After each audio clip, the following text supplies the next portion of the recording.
Now that I've got my first panel in place, I want to make sure that I have it exactly where I want it and plenty of marks on it so that I'll know exactly where it goes once I peel the backing off of it. I like to use magnets to give my decal extra strength. I'm also going to take my grease pencil and put marks on my edges exactly where I want it to hit. I'm also going to put some marks up here on the drip rail just for more reference, so that when I do peel the backing off, it'll be real easy to tell if my height has shifted at all by using these marks here. So I got plenty of tape, hold my graphics on. So I'm going to go ahead and start at the top.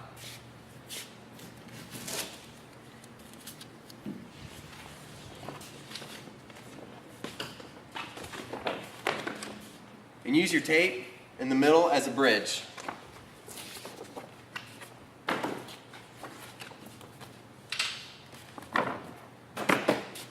Go ahead and start peeling away from one of the corners, just a few inches at a time.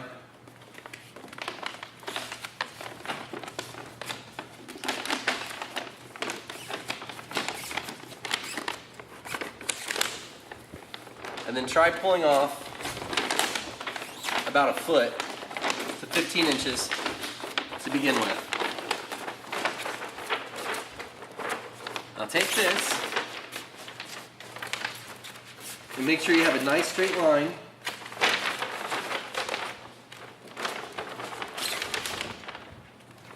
And fold your backing underneath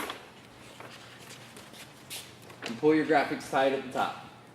You can see that my marks are hitting in the same place on the drip rail, so that I know I'm okay. I'm going to go ahead and real lightly with my fingers rub this down until I keep holding it in place. And since we're using premium 3M wrap material, I can pop this up if I need to and reposition it. It's not fully adhered until I use a squeegee and post heat it to make sure the glue is bonded. So you can pop that up if you ever need to reposition your vinyl. I'm going to go ahead and start peeling the rest of it off.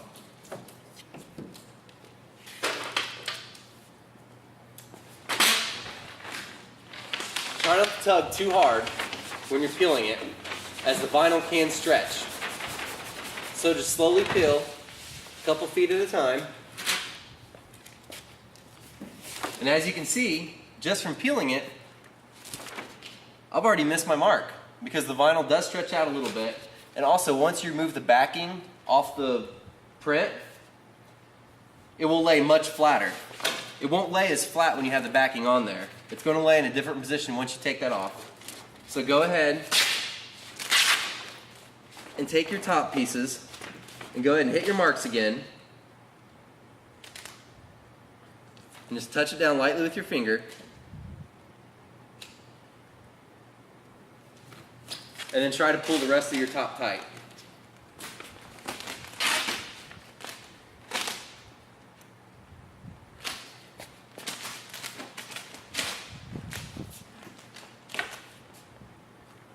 Now I've got that fairly smooth, I'm going to go ahead and peel the rest of it off.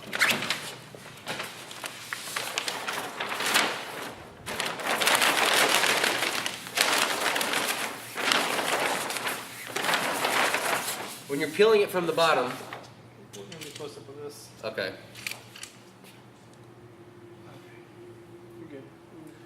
When you're peeling it from the bottom, I like to roll up the vinyl or the backing as I'm peeling away. What this does is it will keep equal tension all across the vinyl and not cause one side to stretch. If you're peeling off big chunks at a time or yanking on it real hard unevenly, it can cause your image to distort. So slowly roll it down off from the bottom. When you get to the bottom, go ahead and take your backing paper, toss it to the side, grab the bottom of your decal, and slowly pull it away from the vehicle and just lay it flat.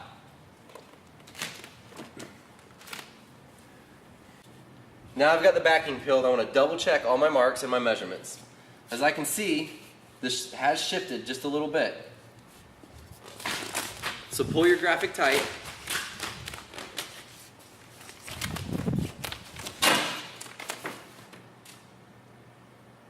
right on your marks. Now your bottom marks may be slightly off. Try to focus on the top marks. Your Chem-Dry logo is going to be in the top. So try to make sure this area stays as straight as possible.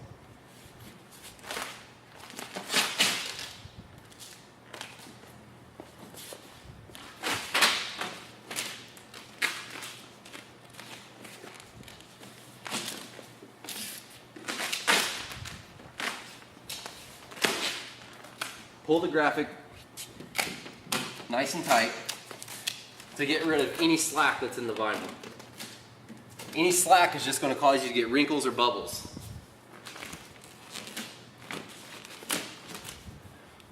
Now some installers will only peel a little bit at a time and then start squeegeeing, and that's a safe way to do it without having to get bubbles or wrinkles. However, the big problem with that is that once you start peeling it all the way down, it's really easy to get it crooked. It's much safer to go ahead and peel all the backing off first and then double check all your marks to make sure everything is hitting properly and nice and straight. So I'm going to go ahead and get my tape measure again.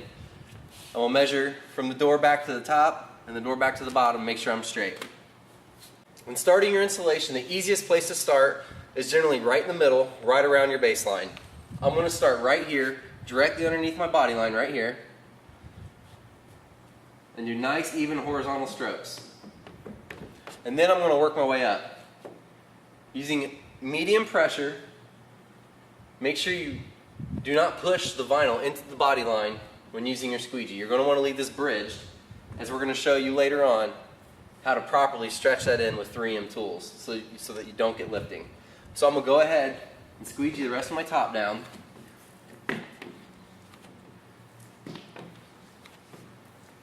Nice, even horizontal strokes. And let's say I got into some trouble right here and I wanted to put a wrinkle in it. Like, oh no, what did I just do there? You know, I got a wrinkle. What do I do? Well, instead of worrying about how it's going to damage it and squeegeeing over in it and using all types of tricks, this is premium wrap material. So go ahead and you can pop it up and go ahead and retighten it. Use firm but gentle pressure and pulling it tight so as to not stretch out the material. Now I've got this part flattened out again. I'm going to go ahead and start back in the middle.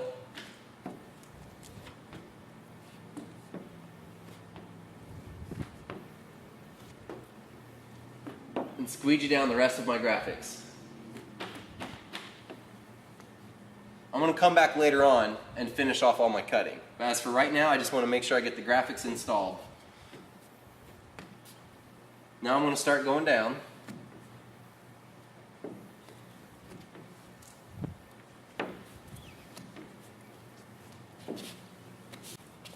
Now as you can see, as I was working my way down here, I ran into the body line. It's a very gradual body line, but it's a body line nonetheless. And from where I was pulling the vinyl tight to the vehicle, it was giving it a real light tack right here along the bottom. And as you can see, when I'm squeegeeing down, it's starting to create a big air bubble. So what I'm going to do, I'm going to go ahead and pop that area up. And then pull it down again. And since the body line's going this way, I'm going to start here at the back and slowly work it into that body line there. That way I don't have to stretch it. Now that I've worked my way down to the wheel well, there's a couple different techniques that I want to show you how to put this in here effectively. First, I want to cut away a lot of this excess material. Okay, it's just going to be in my way and slow me down. So I just want to take my Olfa knife, kind of give me the shape of the tire here.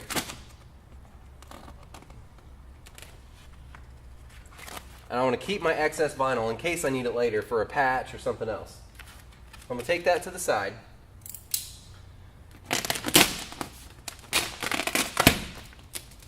And you're going to start working it down until the point where you get to the body line. Don't work it into the body line yet. Just work to it. You want to work it all the way around first.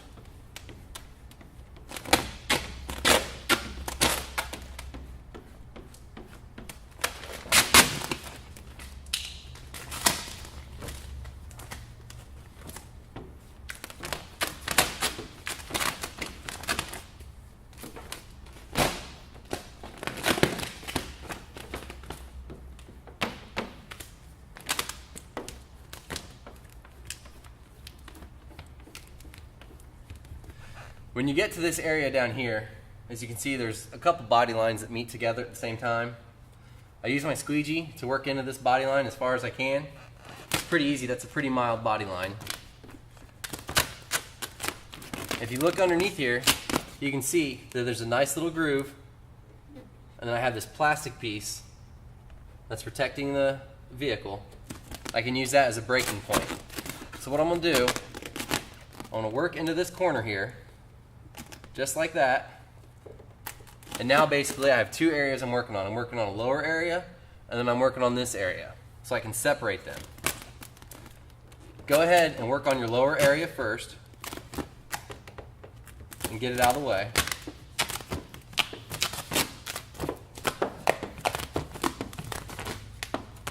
So then when you get to the area with the big body line, cut some of this excess away so you have less material to mess with.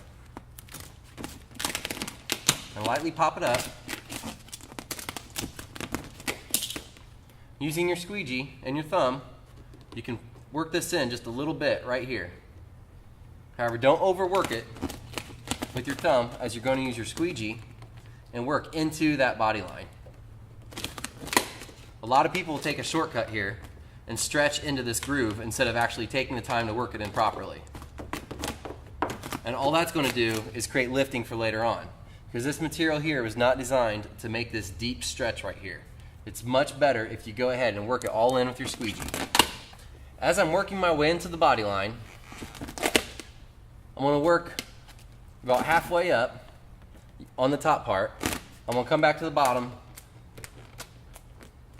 and then work on this part where it's starting to round into the wheel well. That way, if I was to do all this first, it'll keep me from getting a huge bind right here in the middle. So slowly pop it up and continue squeegeeing.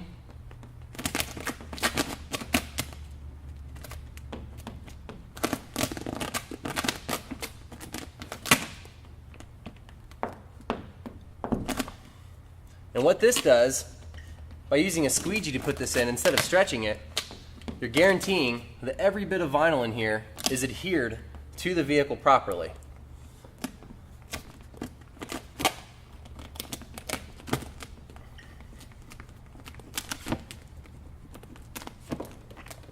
Now I've gotten this far, you can tell that all my excess here is kind of keeping me from going in there too far.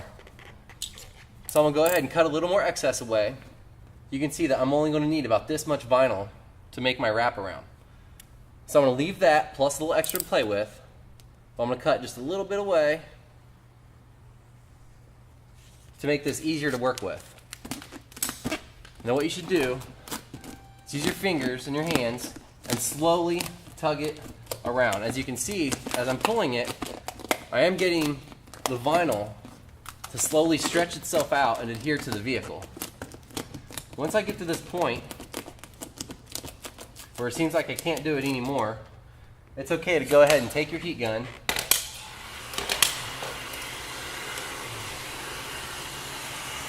and get the vinyl just a little bit warm.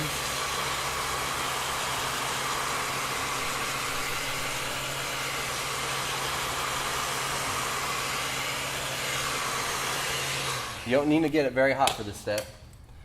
And then you can slowly pull it around your corner without overstretching it. I like to pull it just a little bit and go ahead and hit it with your squeegee.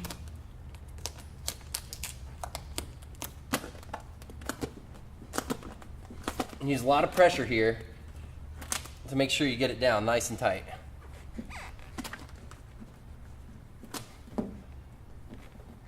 I'm using my thumb to make sure that I got it really good on the edge here. And take your X-Acto knife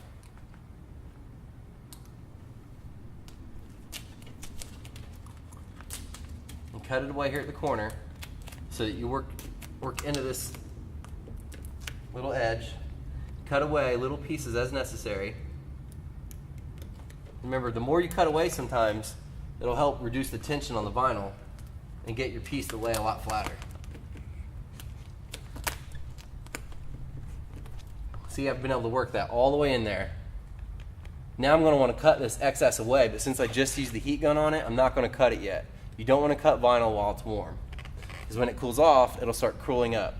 Make sure the vinyl is completely cool before you make your cuts with the X-Acto.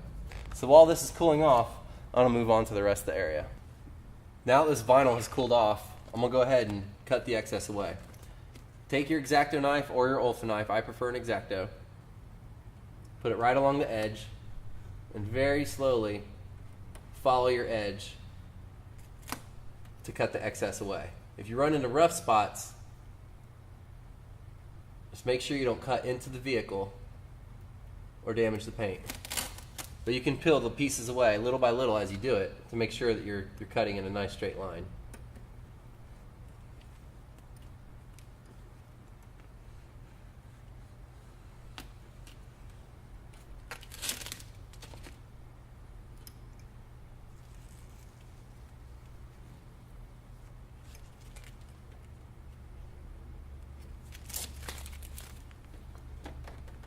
An important thing to remember when you make cuts is you always want to run your finger over the edge that you just cut on to make sure that it adheres properly. A lot of installers will skip this step thinking that once they cut it, they're finished. But then your edges will start peeling back, especially on an area like this where there is a lot of tension on the vinyl from being wrapped over a corner like this. You're also going to notice that in your wheel wells, you're going to have some spots where there's indentions and holes. Go ahead and use your X-Acto to poke your indentions to get the air out of those, and also cut out any holes that were already in the fender.